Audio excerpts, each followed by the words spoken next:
po si Creamy. Kasalukuyan pong nagsasuffer sa kanyang matinding karamdaman. Mula pa nung 7 days pa lang siya ay napuruhan na siya ng sipon or yung runny nose. So, habang lumilipas ang mga araw sa kanya ay patindi ng patindi ang tama sa kanyang katawan ang runny nose. Then, napunta sa respiratory infection.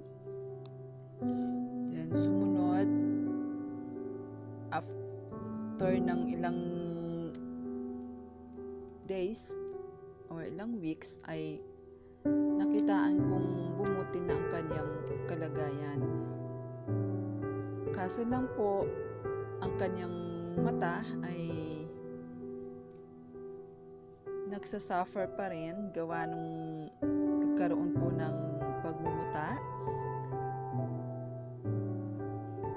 So, na-attempt kong patakan ang kanyang mata pero lalo lang nagkaroon ng komplikasyon. So, tinigil ko muna at hinayaan ko na lang na ang mother cat ang maglilinis sa kanila. Actually po, mga kakitens ay 5 po silang magkakapatid. So, 2 na lang po ang natitira sa 5. So, ito si Creamy na talagang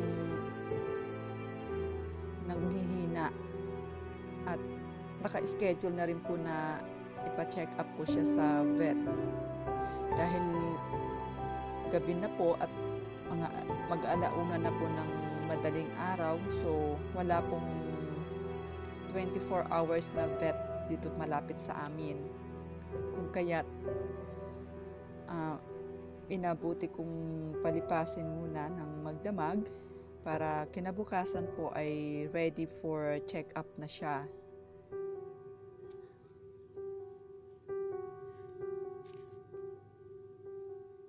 So, ang nangyayari po kay Creamy ay nagkaroon po siya ng matinding pagtatae.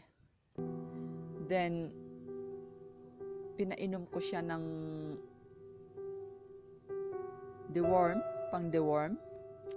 Baka po ay dahil sa meron siyang bulati sa kanyang tiyan.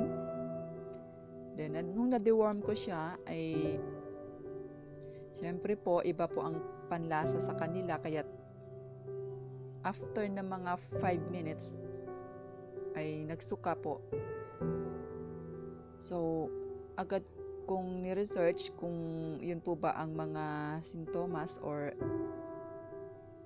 mga side effects sa pagpainom ng dewormer. So, yun naman sabi ay natural po.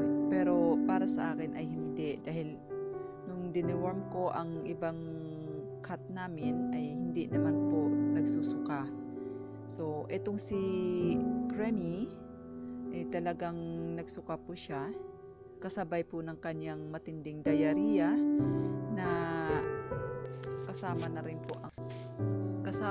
po ang maraming tubig na yung bang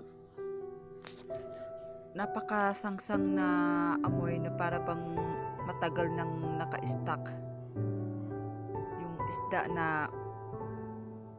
hindi maintindihan kung anong klaseng amoy siya. Kaya nawala na rin po siya ng ganang kumain at uminom. Kahit anong liquid ang papainom ko sa kanya ay ayaw na rin niyang tanggapin. Pilit niyang itulak ang aking kamay na wag nang inumin or kainin. Kahit na mga soft ang prepare ko para sa kanya ay ayaw na rin tanggapin.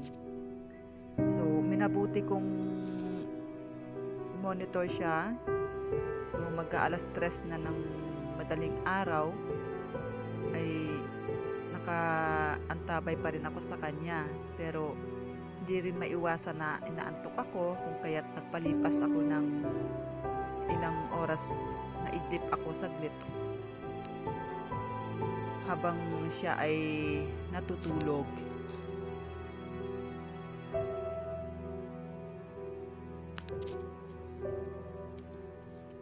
Nakakaawa si Kremi sa kalagayan niya, kaya't sana po ay makasurvive siya